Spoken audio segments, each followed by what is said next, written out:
So Pokemon TCG Pocket came out about a day or so ago in early access, and after playing for quite a while now, I wanted to share some battling tips for newer players. If you're familiar with the paper game, then a lot of the things do carry over, but I will mostly highlight Pocket specific tips. The deck I'll be using here is built around Charizard EX, and generally your strongest deck will be whichever one makes the best use of the EX cards that you have opened. There are guides for re-rolling your account out there, and I would recommend doing that if you want something strong quickly without having to spend money. Personally, I got very lucky and I hit one of these two Charizard EXs in my first 10 packs, and so I just decided not to bother with re-rolling, and I was quite happy with what I got. So the first thing to cover is prizes or victory points. You need 3 of them to win the game, and I've played a lot of games where opponents don't really protect their EX Pokemon well enough despite them being worth 2 points.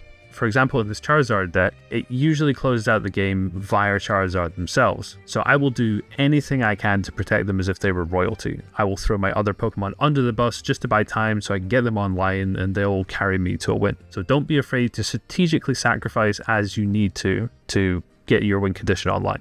Try to be aware of the damage that your opponent could put out, and don't expose your EX Pokemon without thinking a little bit first. This is kind of half a deck building tip and a play tip, but I am personally a big fan of cheap retreat costs. I value them highly enough that in this deck I have almost nothing with over 1 retreat cost, and there's a few benefits to this. Combined with the X speed item, you can now retreat for free, which means if you have multiple Pokemon with 1 cost attacks, you can rotate them around. This means that opponents that don't have strong moves to one-shot those Pokemon take a lot longer to get their initial prizes, and you get a lot of room to maneuver and get yourself set up. So example cards in this deck, I'm running Rapidash and would also be okay running Heatmore, but I avoided playing, say, Magmar or Tauros. Cheap retreat costs also help you avoid being screwed over by Sabrina. Sabrina is one of the cards that your opponent can play to disrupt your plans, and I'm sure that we'll see it more as the game matures. So again, try to keep this card in mind and either don't play an easily killed basic Pokemon on your bench if they're at 2 prize points, or do consider keeping your bench entirely clear in the late game so that the card does nothing.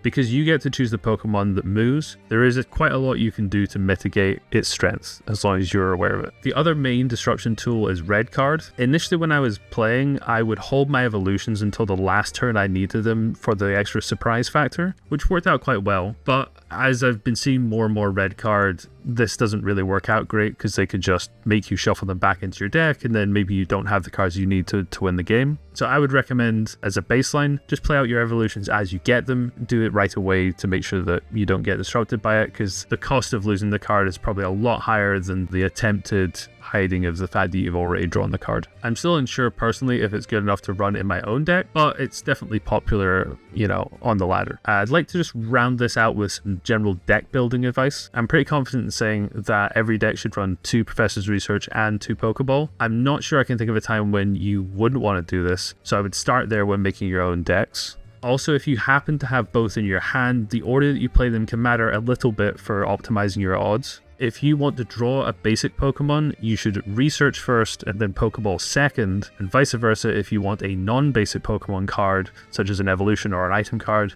then you should Pokeball first and then research second.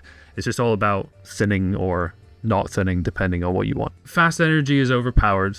If you played any card game, then you will know that skipping ahead turns or ramping in mana or energy is always a strong strategy. I personally think that Moltres, EX, and Misty are among some of the stronger cards in the game. If you get just 1 energy from them, it's pretty good going, but if you get 2 or more, then you are probably very heavily favored at that point to win the game. A popular strong meta deck runs both Mewtwo and Gardevoir as a consistent way to ramp energy as well. So if you're looking to win, you should either be doing these things yourself, or you should have a plan to beat them. Despite me saying that Misty is really strong, I would stay away from cards that get nothing from flipping coins. Examples of this would be basic Moltres and Marowak EX, which can, upon failed flips, do 0 damage. If you're going to invest a lot of energy or risk losing 2 prizes by playing an EX Pokemon, then they better be guaranteed to do at least something. Thank you for watching. Please share the video to any friends that might be trying the game out, subscribe to the channel, and I'll do my best to answer any questions you might have in the comments.